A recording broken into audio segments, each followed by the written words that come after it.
Hi, everybody. Thank you for joining. I'd like to start this panel first by doing a land acknowledgement. I'm currently on UBC, which is the traditional, ancestral, and unceded territories of the Squamish, Tsleil-Waututh, and Musqueam nations. And I'm very grateful to be able to live, work, and play on their territory.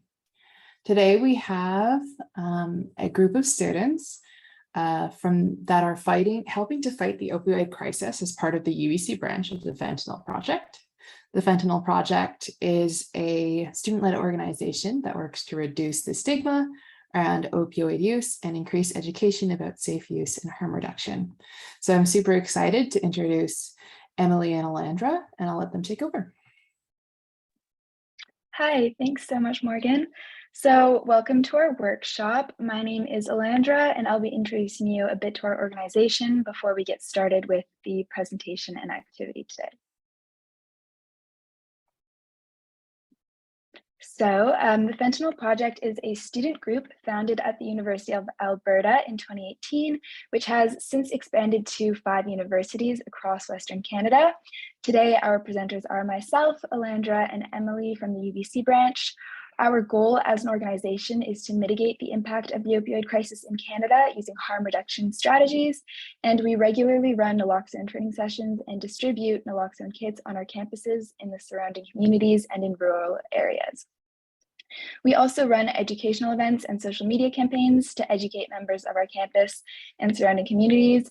As well, we are focused on reducing the stigma associated with drug use by providing education on existing and proposed harm reduction initiatives, and finally advocating for evidence-based drug policies. Hi, I'm Emily, and I'll be discussing briefly about the background information about the opioid crisis in BC and Canada. So as you may know, these days, the opioid crisis, at least in North America, is driven by the increasing toxicity of the drug supply. Namely, fentanyl and its derivatives are showing up in a variety of different types of drugs, severely increasing the risk of an opioid poisoning. This presents as a very big issue because not only are you at risk of opioid overdose when you are using known opioids, but also when using any other type of drug as well. As we stand to be youth advocates in the opioid crisis, today we will be discussing information surrounding the opioid crisis, largely relating to specific opioid poisoning in youth and young people. For more current context, very recently in British Columbia, the overdose crisis has gained some attention with the announcement of an expansion of addiction services for youth initiatives, as it includes involuntary treatment for youth. This has specifically caused harm reduction and mental health advocates to speak up in response quite a bit. And I bring this up because it outlines that as it stands today, it still remains very important to work collaboratively with young people on finding ongoing solutions. On another note, something that has been going on close by here at UBC is there has recently been a study led by Dr. Dania Fast that examines how youth navigate treatment options, and it highlights the importance, once again, of collaborating with youth who use drugs in finding solutions to the crisis. So just still pointing out that even in very positive efforts like this study at UBC, the need to work collaboratively with young people is currently very prevalent. So one thing to note is that the main demographic affected by the crisis is not youth. By youth, we mean teenagers, but also young people in general, which includes people in their 20s.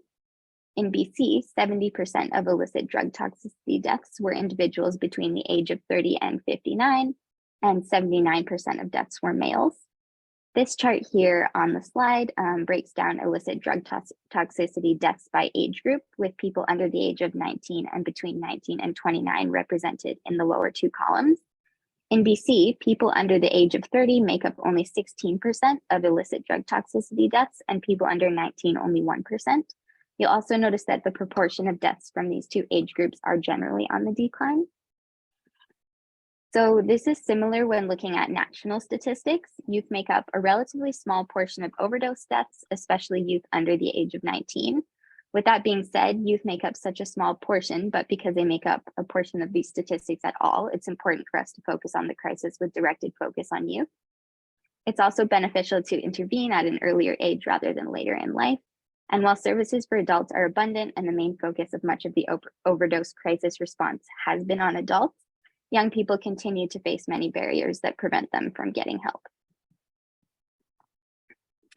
And so to build on this idea, we'll look at some key reasons for addressing youth in the context of Canada's opioid crisis. So Canadian youth aged 15 to 24 had the fastest increasing rate of hospitalizations due to opioid poisoning between 2007 and 2015. And also youth and young adults comprised 20% of opioid-related deaths. So we need to address youth specifically because they often have unique treatment needs. This really cannot be a one-size-fits-all approach. On that note, in treating youth, we need to account for factors that contribute to opioid use, such as peer pressure or stresses associated with identity issues, academics, family, and self-confidence. We know that mental health disorders are increasingly prevalent among youth and that this impacts the likelihood of developing a substance use disorder. And finally, youth are more likely to participate in risky behaviors, including drug-related activities. So overall, treating youth poses unique challenges, and so we need a well-thought-out and youth-specific approach. And many people, including youth, first encounter opioids from medical prescriptions, and this is because opioid drugs are the gold standard in pain medication. Young people may be more trusting of doctors and therefore consider prescribed medication to be safer than it actually is. They may also not understand the risks associated with opioid use. We also know that the COVID-19 pandemic led to mental health strain, isolation, and stress among youth. And during the pandemic, medical services may have been harder to access due to COVID-19 restrictions.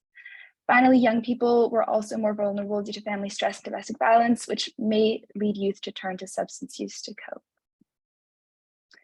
And so a little recap of some important statistics are that between 2000 and 2015, there was a 62% increase, going from 6.5 out of 100,000 hospitalizations to 10.4 out of 100,000, and this was in Canada.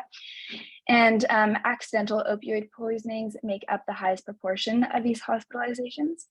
But also to note, youth between the ages of 15 to 24 were being hospitalized due to intentional poisonings.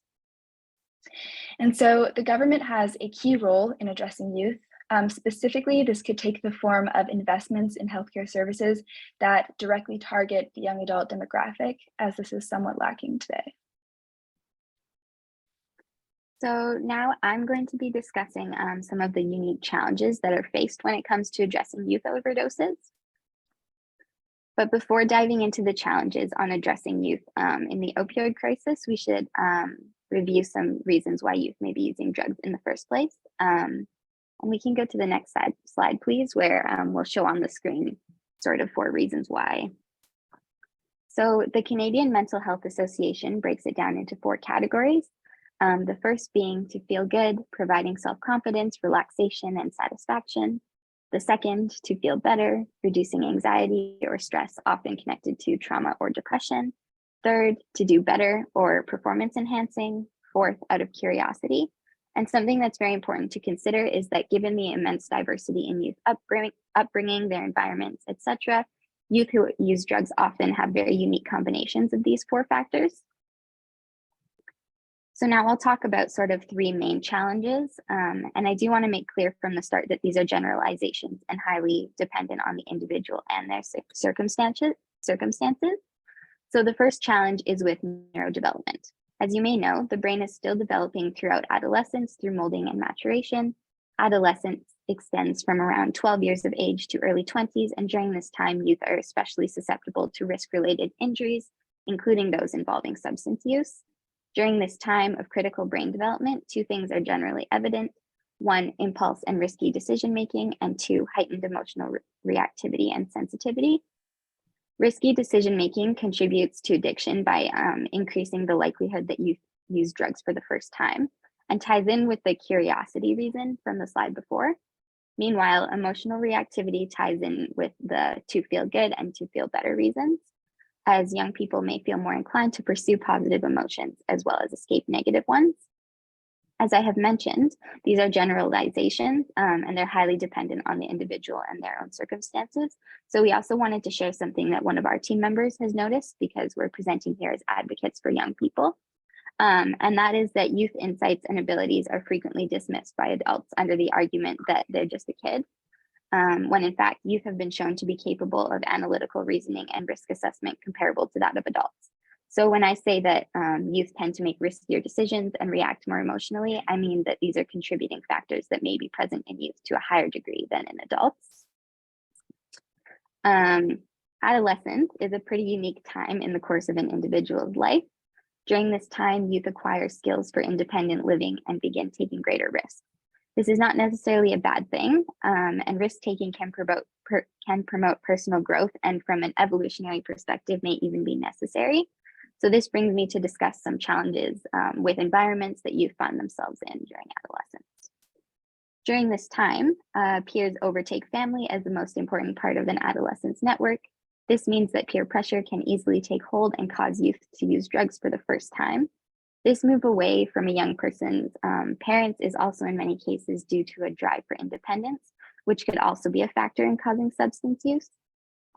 Additionally, mental health is a big factor at this age as youth begin to encounter the challenges of adult life and start entering the workforce or post-secondary. Childhood trauma has also been demonstrated to contribute to substance use and an increased risk of addiction. So now for what I think is one of the more easily addressable but very substantial challenges, which is barriers for youth to receive treatment or care. First of all, information about youth services is not easy to come by. This may be because the services currently offered are not linear, which means that where someone may be referred to is dependent on their goals, degree that they are affected, and more. But on top of that, youth are having difficulty navigating the treatment landscape in general. In a survey conducted by the BC representative for children and youth, 68% of youth respondents noted that they did not know where to go find help. As well, stigma continues to be a prevalent factor preventing youth from accessing treatment. While stigma is not unique to youth, stigma from parents or guardians, friends, teachers, and more may continue to be a barrier. To break down this barrier, we need to address stigma not only among youth, but in the people around them as well. Next is physical inaccessibility. This can take a number of forms. For example, youth in rural areas or what are considered safer neighborhoods continue to have difficulty accessing services. The centralization of many services in areas such as Vancouver's downtown east side contributes to this. As well, wait times, no matter how little, can be a barrier, especially due to personal circumstances such as homelessness. In 2016, the BC representative for children and youth found that some service providers were unable to report an approximate wait time since their wait times varied so much.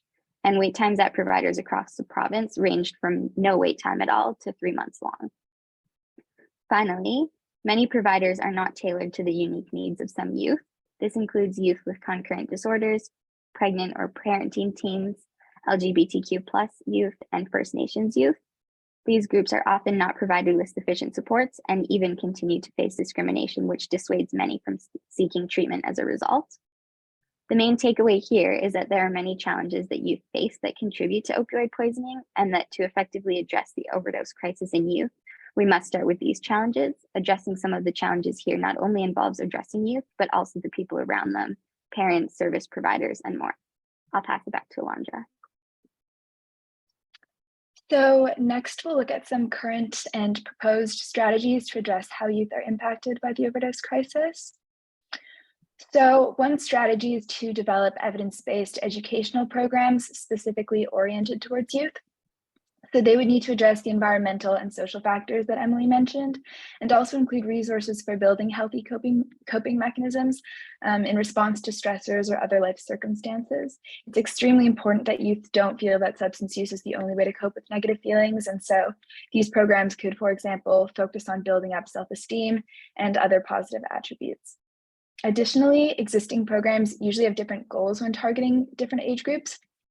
In younger students, the target can be to delay or prevent drug use, but the goals will need to be shifted based on the age and experience of the group of students. For example, in adolescents, many of them have started to use substances, and as such, the focus should shift from prevention to harm reduction and safe substance use. Historically, many educational programs such as DARE or the Drug Abuse Resistance Education in the US aimed solely to promote abstinence, which was not an effective strategy. So programs need to be focused on informing and educating students and should not seek to simply instill fear in youth. And finally, when programs are implemented, they are unfortunately not always evenly or equitably distributed. So schools in certain locations may be more able or likely to host educational programs.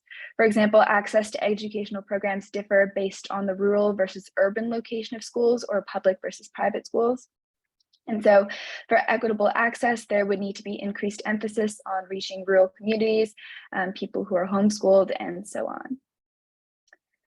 And so next, when we look at access to services in BC, which are available to youth, it is very complicated to A, navigate, and B, there's often uncertainty in the age restrictions and or whether adult services have the training and education to help youth. So for example, many safe consumption sites have restrictions for youth to access them. In BC, people are not eligible to access and use a safe consumption site if they are less than 16 years old or if they are less than 19 years old and it's their first time using substances. As a result, youth may not be able to find or access relevant services, and if they do gain access to a service, they may not get the support they need. Furthermore, families and youth have difficulty accessing information about available services which they are eligible to receive. One way to alleviate this problem would be to implement a centralized entry point to services. So ideally, this should be easy for youth and their family to access and should clearly outline any barriers to accessing these services. So for example, cost, location, timing of the services, and so on. And also, we should know how services are working to overcome these barriers. And finally, another strategy that has been proposed is to provide access to a safe supply. And so with the toxicity of the illicit drug supply, many people, regardless of age or previous drug use, are experiencing overdoses. And so a regulated and safe supply would provide people with the information that they need to make informed decisions about their substance use. So we just wanted to put up on the next slide some youth organizations that we think are contributing positively to these efforts. So Naloxone provides students and communities with education on signs of an overdose, stigma, naloxone, and how to keep each other safe. CSSDP is a network of youth and students who are concerned about the negative impact our drug policies have on individuals and communities. They advocate for evidence-based responses to reduce and prevent harms associated with drug use and drug criminalization. The Liam Project is a student harm reduction coalition that focuses on responsibility, education, accessibility, and change. The UBC SRC is a safe, welcoming, and inclusive space for students who are in recovery or curious to explore their relationship with alcohol, drugs, and or addictive behaviors, including disordered eating, gaming, gambling, and more. So we just wanted to thank you so much for listening. We really appreciate you joining us. We've linked our website and social media here for your reference. We are also going to put up a few discussion questions to guide any conversations that you may want to have at this point or to give you the space to bring up any thoughts that you may have. So please feel free to share with us anything that comes to mind if you're comfortable.